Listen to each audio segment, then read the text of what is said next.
The title of the sermon today is, Do We Overlook Important Lessons in the Book of Job? And I've given this sermon already to the German audience this week. I read through the book of Job recently, and I again felt it was a very relevant book today, with lessons for all of us in maybe some ways which we might not quite realize in just glossing over the book. But it's a multifaceted book, if you want to say it that way. And I am going to divide it into certain sections under certain concepts to make it perhaps more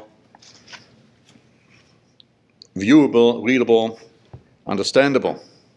Of course, you all know the background. I would assume you know that Satan told God, after God said to him, well, have you had any note of my servant Job? He said, yeah, but you have blessed him, and if you take away the blessings, he will surely curse you to your face. And then first God says, okay, he's in your hand, but you leave him alone. You can do whatever you want to do to his possessions, his family, but leave him alone. And so that's exactly what happened. All his possessions were taken away from him, and his family died. Many of them died. His son died, his sons, his daughters, but the wife didn't. And then when this first trial was over, Job said, the Lord gave, the Lord has taken away, and blessed be the name of the Lord. And it says, and he did not charge God with wrong. Not then. Originally not. But as it progresses, you will see a change of heart. And then, of course, Satan comes back, and God says to him, now have you actually taken note of my servant Job? And he is still upholding his integrity. And then Satan says, yeah, but if I have the permission to go after him personally, it will change, and he will curse you to your faith and to your face. And then God says, okay, but don't take his life. Now, it is interesting that his wife, actually, when the second plague started, when he was actually suffering from a lot of boils and other ailments, she said, well, why don't you just curse God and die? In other words, exactly what Satan said he would do. And Job answered and said, shall we indeed accept the good from God, and shall we not accept adversity? Throughout the book, it was no question in Job's mind that what happened to him was God's doing. He didn't say, oh, it was just because of time and chance that these things are happening. No, he knew it was God. He didn't know why. He couldn't figure this out. But he was absolutely certain now God was behind it. Now, when Satan came back to him the second time, and he came back to God, if you look at the translation in the New Authorized Version, it says in chapter 2 and in verse 3 that God said to Satan, you incited me against him to destroy him without cause. Now, if that is a correct translation, without cause, then this would mean that Satan didn't present a cause to God as to why Job should be plagued that way. Now, there was a cause, as we will see, but Satan didn't see it. Satan suffered from the same ailment in even greater ways. He couldn't see that problem in others. But there is a different way of translating this verse, and I personally would prefer that one. And that would mean that you have to translate it this way, that God said to Satan, although you incited me against him to destroy him unsuccessfully, or you incited me unsuccessfully to destroy him, or in vain to destroy him. And that is, for instance, a translation of the German Padloch Bible, but also Moffat has it that way. It says, it was idle of you to incite me to undo him. And that seems to be a much better translation, because Satan wasn't successful originally in inducing Job to curse God. And again, as we have just seen, he said that he didn't charge God with any wrong originally.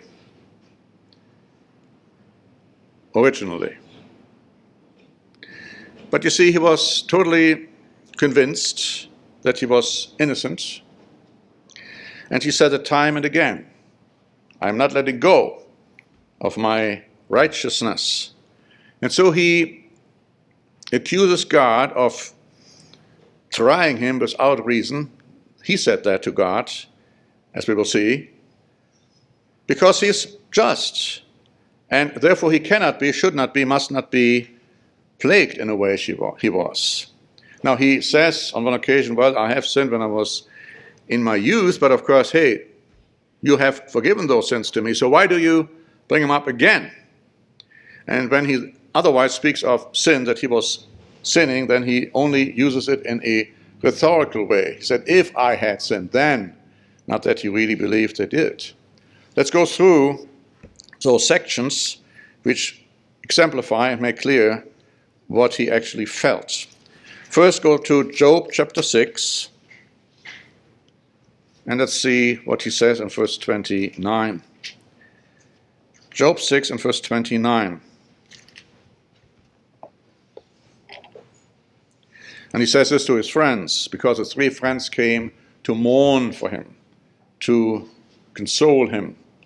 Well, they didn't do a good job, as we will see. But here in chapter 6 and verse 9, he says, yield now, let there be no injustice. Yes, concede, my righteousness still stands. Then chapter 9, verses 20 and 21. First, he makes it in a rhetorical way. It is a matter of strength, indeed he is strong, and of justice, who will appoint my day in court. Verse 20, though I were righteous, my own mouth would condemn me. Though I were blameless, it would prove me perverse. But he is not saying he was, because he goes on to say in verse 21, I am blameless. He's just saying, well, I cannot defend myself against God, but I am blameless. I am righteous. Chapter 10, verses 5 to 7. He is asking God. Job 10 and verse 5. Are your days like the days of a mortal man? Are your years like the days of a mighty man? That you should seek for my iniquity and search out my sin, although you know that I am not wicked, that there is no one who can deliver from your hand. But you know, God, that I am not wicked, that I am righteous. Why do you allow these things to happen? Verse 15. If I am wicked, woe to me. If I am righteous, I cannot lift my hands. I'm full of disgrace, see my misery. So in other words, he says, it doesn't matter. I cannot argue with God. He is powerful, more powerful than me. He's not listening to me. Chapter 19, verse 6. Chapter 19 and verse 6.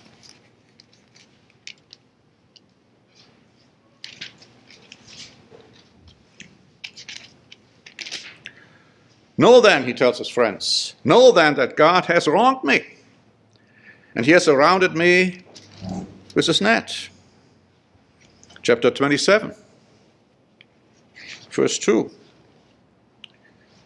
Chapter 27 and verse 2. As God lives, who has taken away my justice, and the Almighty, who has made my soul bitter. He's taken away my justice. Verse 6, my righteousness I hold fast, I will not let it go. So throughout the book, he is claiming that he is righteous, and therefore these things should just not happen to him. Job chapter 7, verses 20 and 21. Again, a rhetorical question he is asking God. Chapter 7, verse 20. Have I sinned? What have I done to you, O watcher of men? Why have you set me as your target, so that I am a burden to myself? Why then do you not pardon my transgression and take away my iniquity? But he is not saying that he actually has sinned. He says, but if that were the case, why don't you forgive me and leave me alone? I mean, don't plague me like that. Chapter 13, verse 23. Chapter 13 and verse 23.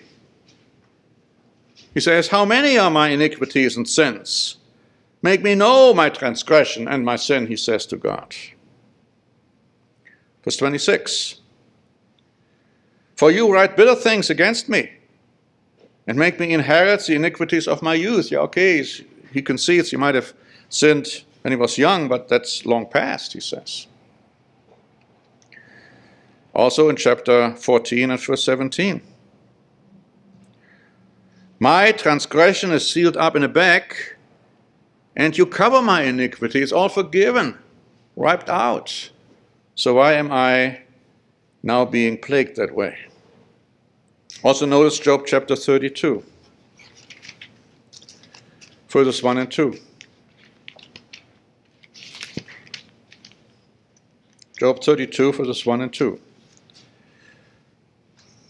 After this arguments back and forth were exchanged, it says in chapter 32 and verse 1, so these three men ceased answering Job because he was righteous in his own eyes.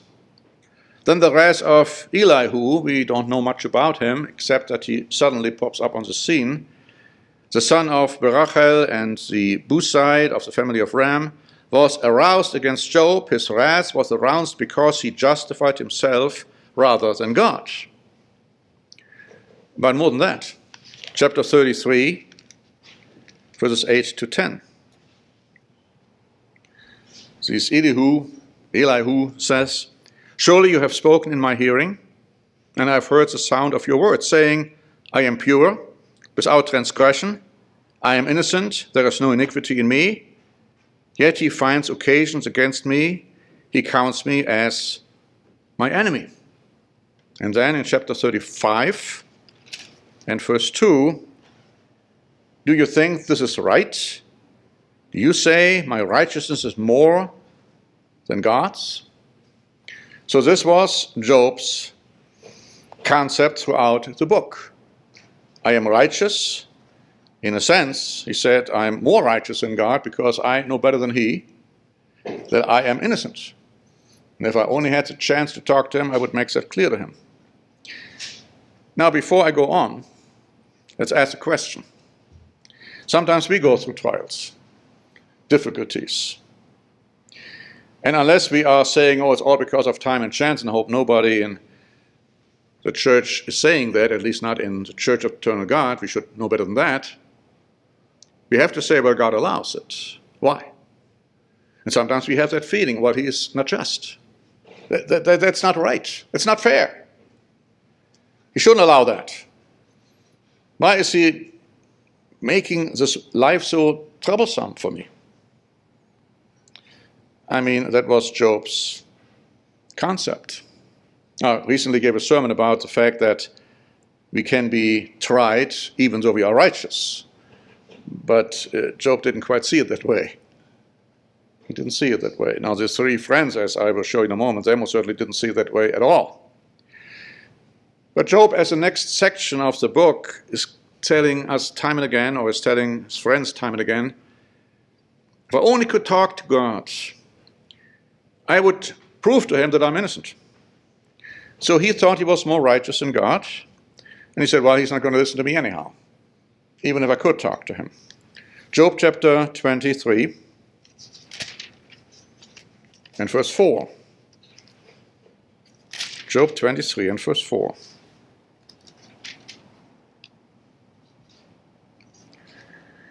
He says, if I could talk to him, I would present my case before him, and I fill my mouth with arguments. The idea being, of course, then I would prove to him I am innocent. Verse 6. Would he contend with me in his great power? No, but he would take note of me. There the upright could reason with him. He is the upright. He could reason with him, and I would be delivered forever from my judge. So in other words, if I could only talk to him, he would recognize that he is unfair and unjust towards me, and he would then stop from afflicting me like that. But he also said, well, it's still hopeless. I mean, the whole thing is hopeless. And again, he said that in chapter 7 and in verse 6. He lost all hope in his trial. Again, do we sometimes lose hope? Hope that things could be different, that they could change? Or do we say, well, it's all of no avail? Job 7 and verse 6.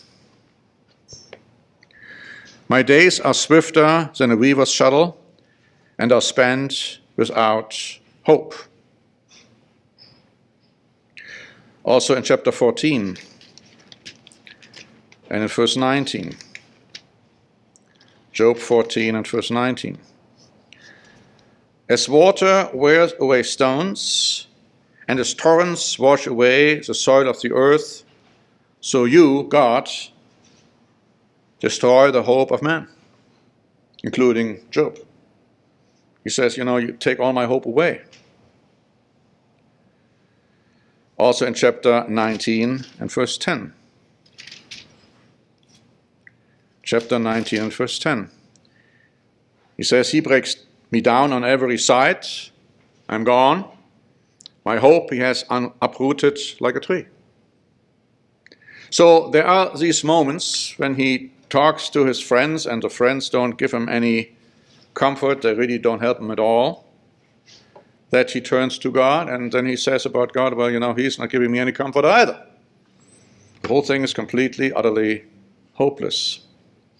Now there's a warning which is being given here that Job had to be careful, that his reaction shouldn't lead to him scoffing God. That can happen. That can happen quickly if you're not careful. Job chapter 36 and verse 18. Job 36 and verse 18, here the New King James Bible has it this way. It says, because there is wrath, beware lest he take you away with one blow. It's not quite clear the way this is translated, what is meant by that. The Living Bible actually brings it quite interestingly. It says, don't let your anger at others lead you into scoffing at God. See, that could happen. No hope, no explanation. Then others are trying to accuse me of things I'm not guilty of. And then I start to scoff God. Why do you let that happen? But it may not even be the wrath at others. It could be the wrath towards God. The RSV says, beware lest wrath entices you into scoffing. He's angry with God. He becomes angry with God. He becomes frustrated. And then he makes all kinds of weird statements, as we will see. And that is also something we need to be aware of when we go through trials, the reasons of which we don't understand perhaps. But in his despair, he engages in inconsistencies many times. First he says, well, I'll die, I'm gone, no hope. Then he says, no, I know, I will come back. God will resurrect me or will change me. See, you see these inconsistencies, and they can easily happen if you are in despair and you don't quite know what's happening, and then you need to argue with your quote-unquote friends, and then you respond to their statements one way and then another way. Don't even realize perhaps how inconsistent it has become. Job chapter 7, verses 8 to 10. Job chapter 7, verse 8. It says, the eye of him who sees me will see me no more. While your eyes are upon me, I shall no longer be. As a cloud disappears and vanishes away, so he who goes down to the grave does not come up. He shall never return to his house, nor shall his place know him anymore. But then, in Job chapter 14 and verse 14, what he's saying there. Quite the opposite. He says, if a man dies, shall he live again? All the days of my heart's service I will wait till my change comes. You shall call, and I will answer you, and you shall desire the work of your hands. And also chapter 19, verses 25 to 27. And there he talks about not just the change, he's also talking about the resurrection. Chapter 19, verses 25 to 27. He says, for I know that my Redeemer lives, and he shall stand at last on the earth. And after my skin is destroyed, this I know, that in my flesh I shall see God. Now, that apart from my flesh, it should say, that apart from my flesh I shall see God. How? Well, because he will be now a changed, immortal being. I shall see God, whom I shall see for myself, and my eyes shall behold and not another, how my heart yearns within me. See, now he's talking about, oh, I'm going to be resurrected, I'm going to be changed. Before he said, oh, well, I go down to the grave and that's it. No more hope. See the inconsistencies that can easily happen when we don't see and think clearly anymore. He's making another inconsistent statement. First says, oh, God is not dealing with sinners. See, why does he not punish sinners? But then his friends say, oh no, God is answering, God is punishing sinners. And he says, I know that too. You don't have to tell me that. You see, again, he's trying to answer his friends one way or another way, depending on what the argument is. Job chapter 21, verses 7 to 9. Job chapter 21 and verse 7, because the friends have been saying you are sinning. And so he said, no, wait a minute here. Let's look at the sinners. He says, why do the wicked live and become old? Yes, become mighty in power. Their descendants are established with them in their sight, and their offspring before their eyes. Their houses are safe from fear, neither is the rod of God upon them. So in other words, God is not even dealing with them. But then, of course, when the friends say, no, he does deal with them, then here comes his retort in chapter 27 and verse 13.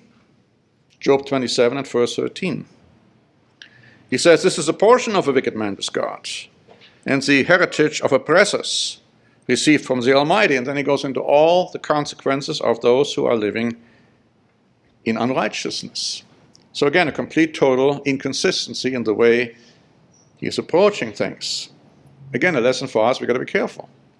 When we start debating with others, specifically those like his three friends here, which had no clue as to what was going on, we can become involved in inconsistencies just to answer them. And we say something to them, and then, wait a minute, no, that's not true, so I have to say something different. And then our sincerity is being questioned. You see, his three friends came to comfort him, to mourn for him. We read that in Job chapter 2 and verse 11. You can look at this later. But they don't give Job an answer as to why he is going through all of this. First, they're talking in generalities. Oh, well, how can a man be righteous in front of God? A righteous person doesn't suffer. A man is going to be punished for his sin in general ways. But then, when Job is answering by saying, well, it doesn't apply to me because I'm not a sinner, then they become very specific, very precise in their wrong accusations. They become frustrated. They become angry with Job. Now, they might have had a good motive, but it was all wrong in the way they went about doing it. Let's go back and let's look at some of these concepts. Job chapter 4, verses 7 to 8. Job chapter 4 and verse 7. And these are now the words of those three friends. Job 4 and verse 7. They say, remember now, whoever perished among being innocent, or where were the upright ever cut off? Even as I have seen, those who plow iniquity and sow trouble reaps the same. So in other words, you, Job, without saying it directly, you are those who have sowed and plowed iniquity. That's why you're suffering. Also, chapter 5 and verse 8. But as for me, I would seek God, and to God I would commit my cause. So in other words, you, Job, really don't seek God, and that's why you are suffering. Well, why don't you go to God and seek your cause, and then the suffering would end? See, that was the general concept these friends had, none of which applied to Job, you see. They tried to help, and they only made matters worse. Chapter 8, verse 4. And that is really bad because we know that the sons and the daughters died when Satan destroyed them. And here, now the accusation is being made, they died because they sinned. There is nothing in the Bible saying they sinned, that Satan destroyed them because they sinned, but here the accusation, chapter 8, verse 4. If your sons have sinned against him, he has cast them away for their transgression. See, it's a general statement. It's wrong, incorrect, but that's what they said because that was their philosophy. Chapter 11 and verse 6. Job 11 and verse 6. You know, if you only would go to God, he says, that he would show you the secrets of wisdom, for they would double your prudence. Now therefore that God exacts from you less than your iniquity deserves. In other words, you don't even suffer enough. You are so wicked that you should even suffer more, is the allegation now. It becomes very specific. Verses 14 to 15. If iniquity were in your hands, and you put it away, far away, and would not let wickedness dwell in your tents, then surely you could lift up your face without spot. You know, even though he says if, but in effect he's saying you are that way. So put your iniquity away out of your tents, and then of course you could lift up your face without spot. One of these further accusations. Also, notice chapter 15, verse 5. And that gets even more and more specific here. For your iniquity teaches your mouth, and you choose the tongue of the crafty. So, your iniquity within you teaches your mouth to say those things. Chapter 22, verses 4 to 11. And here we are getting really a very detailed accusation. Very detailed. And it's all based on assumptions. None of that is true. But you see, again, they had this philosophy. Okay, well, you suffer because you sin, and therefore that's what you must have done. Chapter 22 and verse 4. It is because of your fear of him that he corrects you and enters into judgment with you? Question, no. Is it not your wickedness great and your iniquity without end? For you have taken pledges from your brother for no reason and stripped the naked of their clothing. You have not given the very water to drink, and you have withheld bread from the hungry. But the mighty men possessed the land. You are that mighty man. And the honorable man dwelt in it. You have sent widows away empty, and the strength of the fatherless was crushed. Therefore, snares are all around you, and sudden fear troubles you. Verse 11, or darkness, so that you cannot see, and an abundance of water covers you. And he's not done yet with his accusations. Verse 15, will you keep the old way which wicked men have trod, who were cut down before their time, whose foundations were swept away by a flood? Verse 23, if you return to the Almighty, you will build up. You will remove iniquity far from your tents. You see, again, the concept is, you must have done this, because I have to be right in my idea that, a righteous person doesn't suffer, so therefore you must have done all these things. None of that was true. He didn't do any of those things. You see, and Job knew that. And that is why he became frustrated. He knew the accusations were wrong. And then he began to justify himself in that he listed the righteous deeds he had done, because he is now responding to this accusation that he had allegedly done all these unrighteous deeds. And you find a lengthy defense in Job chapter 31, beginning in verse 1. And I like to pick out a few things. What he said and how he defines his righteous deeds. And he's right. There's nothing in the Bible saying that he didn't do those things. That wasn't the problem. In Job chapter 31 and verse 1, he says, I have made a covenant with my eyes. Why then should I look upon a young woman? In other words, the idea is like fornication or adultery. He says, no, I haven't done that. I have not done that. Verse 5, if I have walked with falsehood, or if my foot has hastened to deceit, then of course, yes, I would be punished, and I would be deserved to be punished, but he said, I haven't done that. Verse 9, if my heart has been enticed by a woman, now we're talking about a married woman, or if I have lurked at my neighbor's door, then let my wife grind for another. In other words, no, I have not committed adultery, not even in my heart, in my mind. Verse 13, if I have despised the cause of my male or female servant, when they complained against me, what then shall I do when God rises up? When he punishes, how shall I answer him? So in other words, he said, I have not despised the cause, the righteous cause of my servants. Verse 16, if I have kept the poor from their desire, or caused the eyes of the widow to fail, or eaten my morsel by myself, so that the fatherless could not eat of it. Goes on in verse 19, if I have seen anyone perish for lack of clothing, or any poor man without covering. Now, again, he says, I haven't done this. I have helped the poor. I have given them food. I have given them clothes. What a difference that is to the approach of many today when they look at foreigners and how to deal with them. Now, if I take those scriptures, it's very clear how Job defines righteousness and how he defines unrighteousness. We should think about it.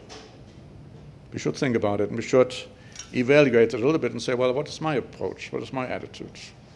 Or they should all get out of here.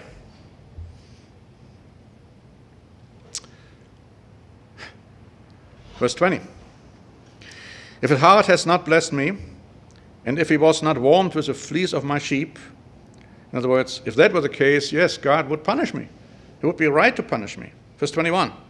If I have raised my hand against the fatherless, when I saw I had help in the gate, then let my arm fall from my shoulder. Verse 24. If I have made gold my hope, or said to fine gold, you are my confidence. In other words, oh yeah, that's my trust now. I have rejoiced because my wealth was great, and because my hand had gained much. He understood it wasn't his hand. If anything, it was God blessing him.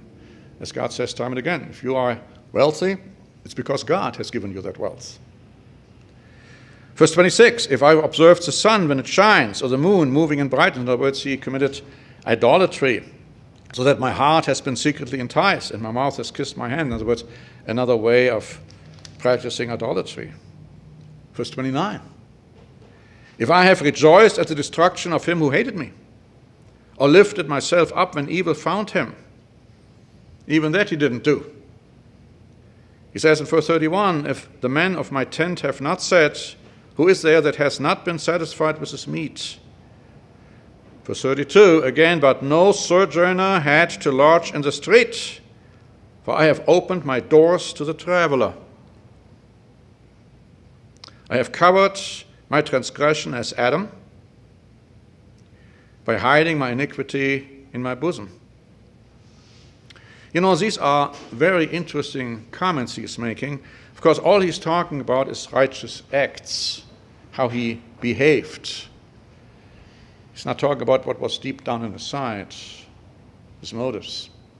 But nevertheless, he made the point very clear that the accusations those friends made against him, that he acted unrighteously towards others, were wrong. And so he also tells his friends, as another section in the book, that rather than accusing him wrongfully, they should have given him compassion and mercy, which they didn't do at all. They came to comfort him, but nothing they said really comforted him. Notice Job chapter 6, verse 14. Job chapter 6 and verse 14. To him who is afflicted, kindness should be shown by his friends. It says, even though he forsakes the fear of the Almighty. Now that could be understood in different ways.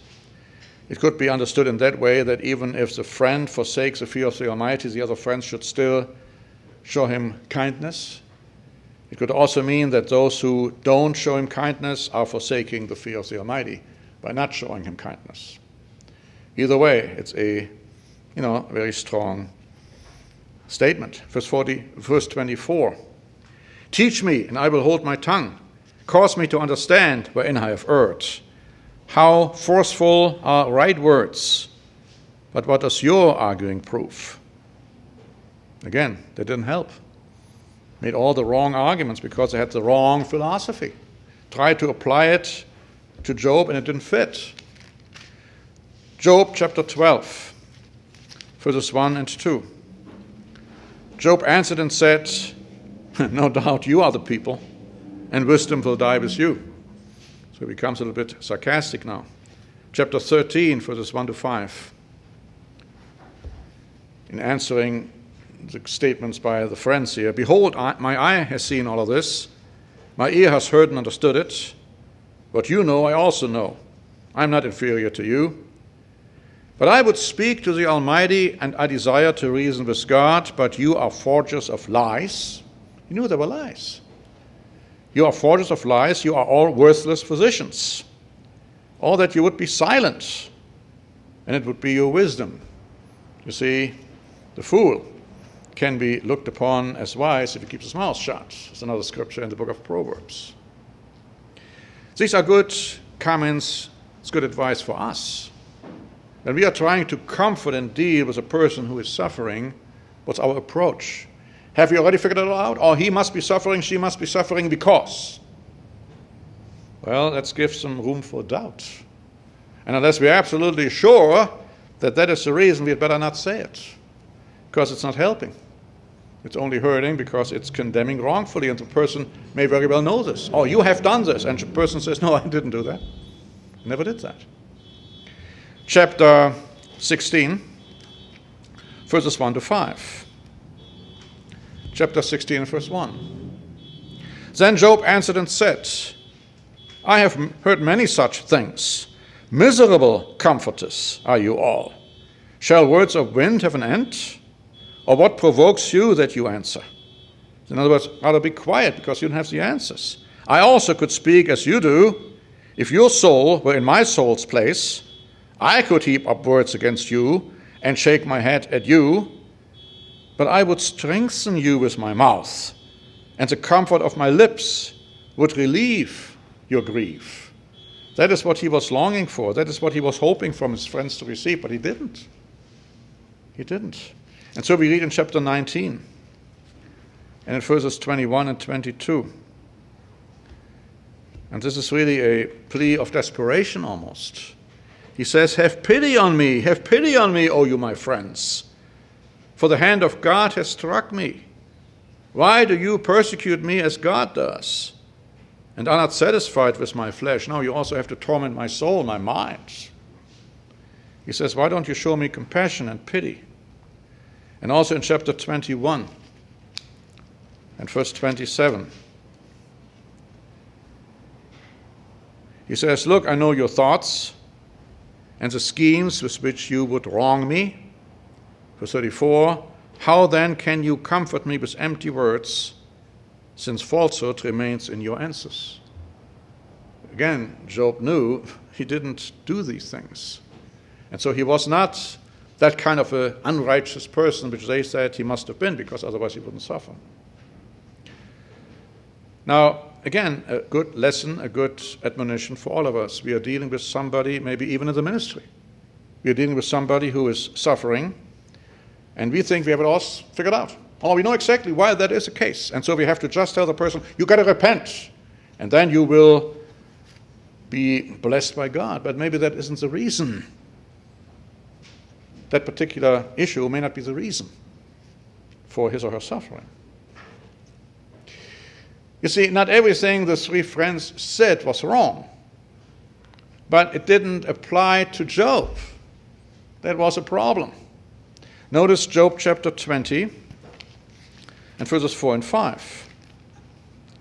Job chapter 20 and verse 4.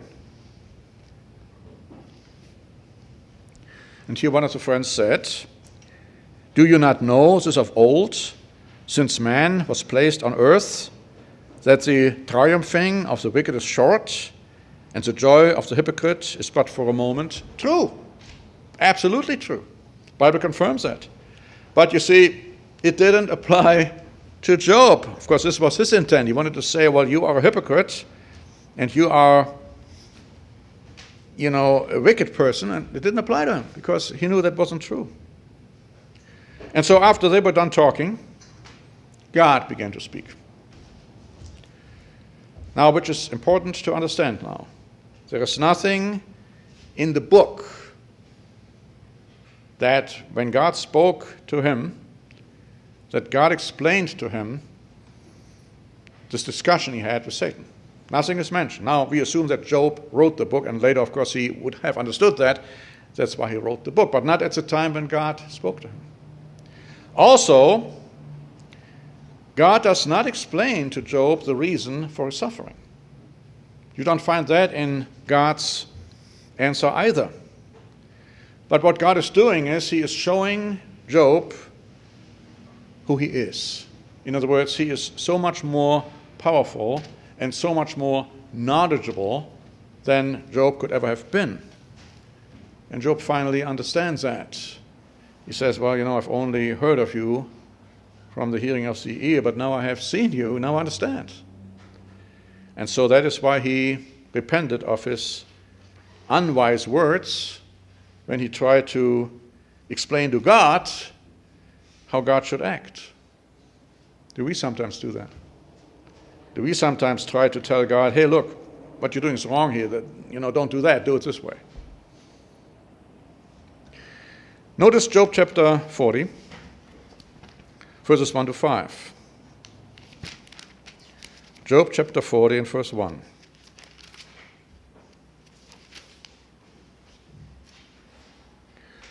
Moreover, the Lord answered Job and said, "Shall the one who contends with the Almighty correct him? He who rebukes God, let him answer it." And then Job answered the Lord and said, "Behold, I am vile. What shall I answer you? I lay my hand over my mouth. Once I have spoken, but I will not answer. Yet twice, but I will proceed no further." I come back to that statement at a moment, but let's look at chapter 42, verses 1 to 6. Chapter 42 and verse 1. Then Job answered the Lord and said, "I know that you can do everything, that no purpose of yours can be withheld from you. You asked, 'Who is this who hides counsel without knowledge?' Therefore I have uttered what I did not understand, things too wonderful for me which I did not know. Listen, please, and let me speak. You said, 'I will question you, and you shall answer me.' Verse 5, I have heard of you by the hearing of the ear, but now my eyes sees you. Therefore I abhor myself, despise myself, and repent in dust and ashes." He repented of his unwise words that he spoke about and to God, thinking he knew it better than God did. Now the question, though, is, did he also repent of his self-righteousness, or did he actually acknowledge his self-righteousness, thinking that he was without sin, and so therefore, he suffered for the wrong reasons? Now, we don't see this here specifically mentioned, but if you go back to chapter 40 and notice verse 4, what he says in there, it strongly suggests that he did understand his self-righteousness, because in verse 40, in chapter 40 and verse 4, he says, "Behold, I am vile, what shall I answer you?" This word can also be translated, "I am too low, too inferior, too insignificant. I am of small or little account. I am unworthy. I am nothing." And comparing that with God's righteousness, his righteousness was nothing. He understood that now. He understood that his idea that I am completely, utterly without sin, there was something wrong with this idea. And so the Bible, of course, tells us that something awfully wrong with this idea. Notice Ecclesiastes chapter 7 and verse 20. But it took him the whole book to actually get to that point, and the friends didn't help him. God only helped him because he showed him how mighty and powerful he was and all the things he has done. We'll come back to that a little later. But in Ecclesiastes 7 and verse 20 it says, "For there is not a just man on earth who does good and doesn't sin. Or better, for there is not a just man on earth who does always good and doesn't sin." We all sin, don't we? Solomon in his prayer, when he dedicated the temple, you can look at this later, 1 Kings chapter 8, verse 46, he made the same point. He said, there is no one who doesn't sin. Now that would include Job, obviously. Job was one on the earth, and he wasn't one who didn't sin. In 1 John chapter 1, John actually makes this point much, much clearer. 1 John chapter 1 and in verse 8. And that's something Job had to understand. If we say that we have no sin, we deceive ourselves and the truth isn't in us. The truth wasn't in Job. All this time when he thought, oh, I am self-righteous, my self-righteousness, or my righteousness, he didn't even say self-righteousness, my righteousness I uphold. I don't sin, I haven't sinned. John says, when you said these things, the truth wasn't in you. You had to understand that you have sinned, and the sin in his case was more like a sin of the heart, that he felt he was so righteous, more righteous than God. And he had to get rid of that. So then what is the meaning, the purpose of the book? If you want to answer it with one sentence, let's go to James chapter 5 and verse 11. James chapter 5 and verse 11. Where James is saying, "Indeed we count them blessed who endure. You have heard of the perseverance of Job and seen the end intended by the Lord," or the end which God brought about, the end result, that the Lord is very compassionate and merciful. You know, when Job said these unwise words, God could have just wiped them out there and then. Didn't do it, because God had a plan. And Job still persevered. Yes, he had his moments where he kept telling God, oh, you're doing unjust things to me. But he didn't really curse him to his face, right? And he didn't give up. He was in the middle of, arguing with his friends, arguing with himself, arguing with God. But he didn't give up. And God showed him that he knows everything. He can do everything. He says that he even upholds the universe with his mighty word. Hebrews 1 and verse 3 tells you that. And the lesson for us then is we should always rely on God and have the confidence that God knows what he's doing, even though we don't understand it. Sometimes we just don't understand it. Sometimes we just don't know, why is God allowing this to happen? What's the purpose of that? However, we also have to understand how God is defined in the Bible. Notice Psalm 145. Psalm 145 and verse 17.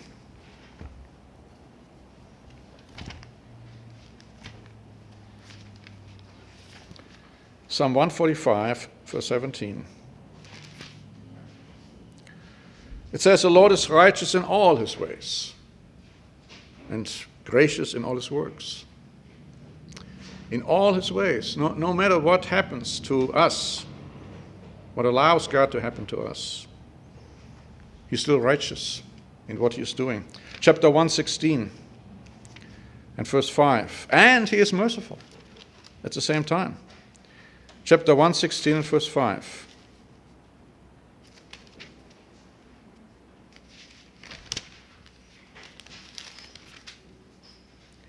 Gracious is the Lord and righteous. Yes, our God is merciful. And we have the righteousness and the power and the mercy all combined in the statement by James as to what God intended with Job. Now, I want to take the time now and talk about additional statements in the book of Job. Tremendously important statements. Throughout the book, you will find those. They are sprinkled in there, but you have to be also alert and see what is all being said. In Job chapter 1, let's go back to Job chapter 1, verses 4 and 5, we read that on their appointed day, each on his appointed day, they had a festival. And of course, if you later look at chapter 3, verses 1 to 3, you know that this was the birthday of those sons, because Job later would curse his day, his birthday. He said, oh, why was I even born? You know, the interesting thing is, Job, when after the festivities were over, he gave a burnt offering, and he says, it may be that my sons have sinned and cursed God in their hearts. Not that they had, not that keeping the birthday was a sin all by itself. No, he said, but if they did it with the wrong motives and they started cursing God in their heart, then it would be wrong, and that's why I give an offering for them. Very important to keep that distinction in mind. In chapter 9 and verse 24, he makes another fundamental statement. Job chapter 9, verse 24. The earth is given into the hand of the wicked. How true that is. Job 9 and verse 24. The earth is given into the hand of the wicked. Now, he understood that this earth is being ruled by Satan the devil. Of course, God is an overall power, obviously, but it's ruled by the wicked people, because later on, that's exactly what Satan told Christ. He says, oh, all the power over all the kingdoms given to me, and I can give them to whoever I want to give. And Christ didn't challenge that. He knew that Satan had the right to rule this earth for 6,000 years after Adam and Eve had sinned, and only then Christ comes back, and then he will remove all those wicked rulers in the world, and you show me one who's not. They will all be removed. And then the kingdom of God, the rule of God, will be established on this earth. Based on this statement, Job understood that too. Chapter 10 and verse 3. Job chapter 10 and verse 3. He says, you should despise the work of your hands. Question mark, do you really do that? But the key is the work of your hands. Job understood that he was the work in the hand of God. Later on he would say, you will desire the work of your hand. We are all works in God's hands. God is working with us. God is forming us like clay. And Job makes that point in chapter 10 and verse 9. Job chapter 10 and verse 9. Remember, I pray that you have made me like clay. And God is forming us. We are the clay in his hands. And if something doesn't work out all right, well, he can always change it. But you see, we are supposed to be those beings who are in the hands of God, those who are flexible, following the lead of God. Now, Job chapter 9 and verse 11. Job chapter 9, verse 11. Another very interesting statement here. If he goes by me, I do not see him. If he moves past, I do not perceive him. How many times might have God been right there to help us, to lead us, to guide us, direct us? We didn't even realize that. Maybe through his angels. We might not have realized that. Sometimes God does things in our lives and we don't see it as being the works of God. Maybe later we understand. We actually, in chapter 33, find some examples here. Job chapter 33 and in verse 14, where the following is being said. Chapter 33 and verse 14. For God may speak in one way or in another, yet man does not perceive it. How many times has God spoken to us, perhaps, in certain ways, and we didn't recognize, we didn't realize it, until maybe much, much later. Oh, wait a minute. Now I understand why this had to happen. Or, I don't even like the phraseology, why God allowed this, or why God did it in my life. Later you might look back, maybe years later you might look back and say, yeah, that's how it had happened. And then, of course, he goes on to say, in verses 29 and 30 of Job 33 and verse 29, behold, God works all these things, twice, in fact 3 times with a man, to bring back his soul from the pit, that he may be enlightened with the light of life. I mean, there might be very serious problems people are going through, and God, of course, his mercy is not endless either. And he might give 2 or 3 warnings and say, well, no, I mean, 3 times perhaps you were close to death. You should realize that I helped you, I protected you, but, you better get going here, and you better do the things which are right. Many times we just don't realize God's working in our lives. And this is being pointed out here. Also notice chapter 12 and verse 10.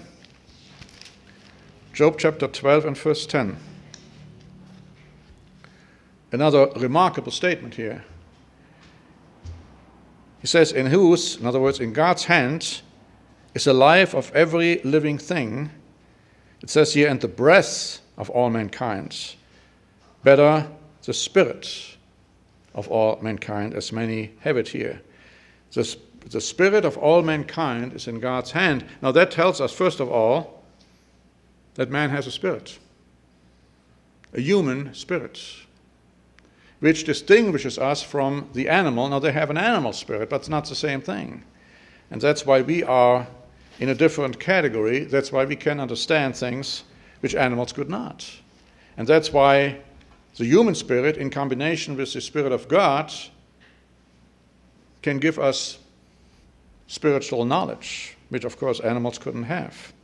But the book of Job, time and again, talks about the spirit in man. Chapter 32, Job 32, and in verse 8.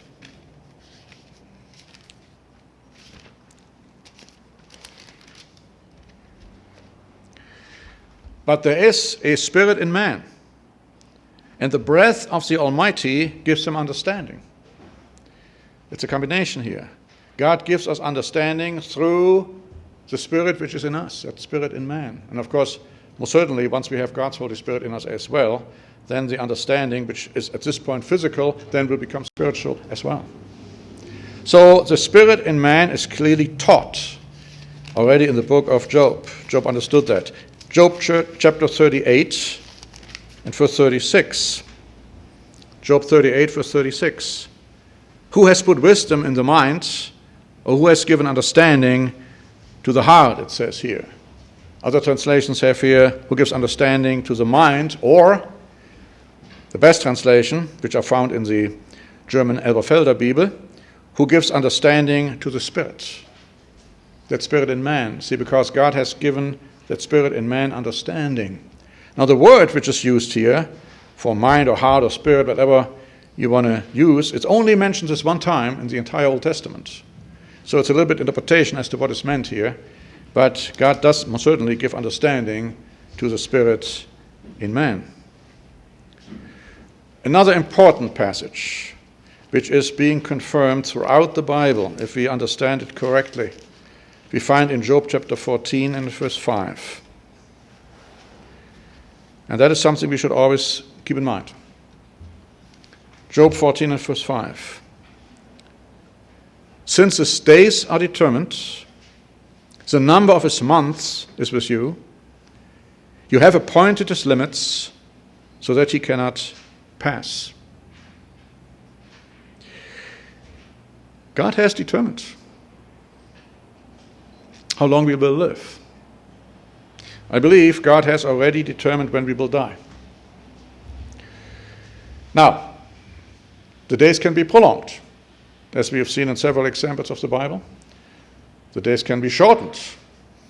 In fact, it says the wicked only will reach half of his days. But overall, we should understand that we have been given a particular limited time in this life. And we had better make the best out of it. In Job chapter 14 and verse 12, we find another revelation. He says, so man lies down and doesn't rise till the heavens are no more. And of course, this doesn't necessarily have to mean the third heaven. It could be also when the heavens are being rolled together at the time prior to Christ's return. They will not awake nor be roused from their sleep until those heavens are being rolled together. But here, death is being referred to as a sleep.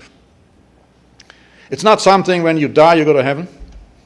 The immortal soul keeps living and you go to hell maybe or purgatory. No, Job understood.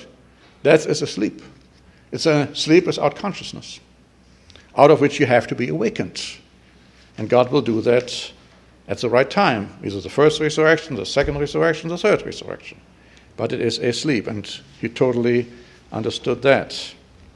Another one which he understood, and which we have to understand, is Job chapter 31 and verse 15. Job 31 and verse 15. Did not he who made me in the womb make them? Did not the same one fashion us in the womb?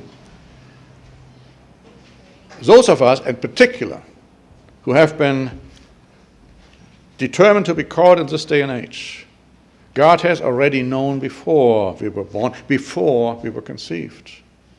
And God has made us in the womb of our mother. God did that directly.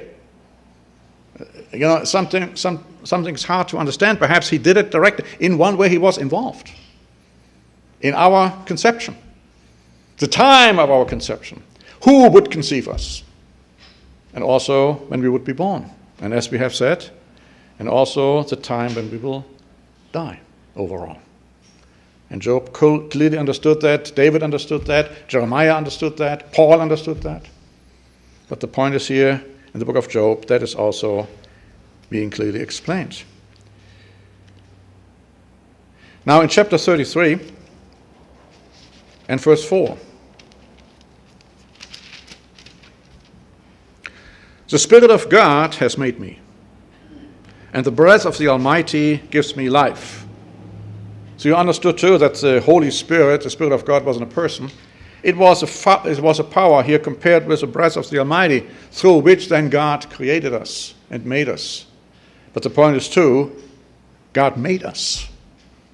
We are not the product of happenstance, of time and chance, if you please. And then the flip side of the coin, if you please, Job chapter 34, verses 14 to 15. Job 34, verses 14 to 15. It says, if he should set his heart on it, if he should gather to himself his spirit and his breath, all flesh would perish together, and man would return to dust. God keeps it all together. And if God would take his spirit through which he created us back, and there would be no outflowing of God's Spirit from him, it all would vanish. You would vanish, the universe would vanish, everything would disappear. So God keeps it all together through his mighty Spirit coming from God the Father and Jesus Christ. Then again in chapter 34 and verse 21. Job 34 and verse 21. For his eyes are on the ways of man, and he sees all his steps. Can hide from God. God knows and sees everything about us. He knows exactly what we are doing. He knows exactly what we are saying, what we are going to say, what we are thinking. He knows all of that. So he's making these points, and then he's still arguing with God that even though he knows his ways and he sees his steps, God still doesn't know what he is doing. But until the end, of course, then he gets it right. He got it right. But not only when it comes to men is God concerned. That's another very important revelation which God makes to Job, if Job didn't already know that. In Job chapter 38 and in verse 41, he's asking Job this question: who provides food for the raven when its young ones cries to God and wander about for lack of food? Now, are you telling me that God is actually providing literally, directly, food to the raven? Absolutely. I mean, you have an animal at home. You give the animal food if the animal needs food. I mean, God created them all. Do you think he's just leaving them all alone? No, the Bible doesn't tell us that at all. Chapter 39 and verse 19. Chapter 39 verse 19. Have you given the horse strength? Have you closed his neck with thunder? Again, God says, I have created the horse, and I have given him all the strength it needs. Verses 26 to 27. Does a hawk fly by your wisdom and spread his wings toward the south? Does the eagle mount up at your command? So not at Job's command, but apparently based on God's command. We see the deep involvement God has in the world of animals. Does the eagle mount up at your command and make its nest on high? And then he makes another interesting point in Job chapter 40 and verse 15. Look now at the behemoths. Now that's the only time this animal is mentioned here. People have tried to figure out what that might be, but I think they're all wrong. The margin has here a large animal. The exact identification is unknown. But here's the point I want to make. Look now at this animal which I made along with you. And he eats grass like an ox, so it's obviously a plant-eating animal. But God made that animal at the time he made man. So whatever that animal is, it existed at the time of Job. It might still very well exist today, even though we may not know exactly what it is, but everybody has some ideas perhaps. But then there's another animal listed. It's called the Leviathan. Now the Leviathan is mentioned several times in the Bible. If you go back even to the book of Job in chapter 3 and verse 8. Job chapter 3 and verse 8.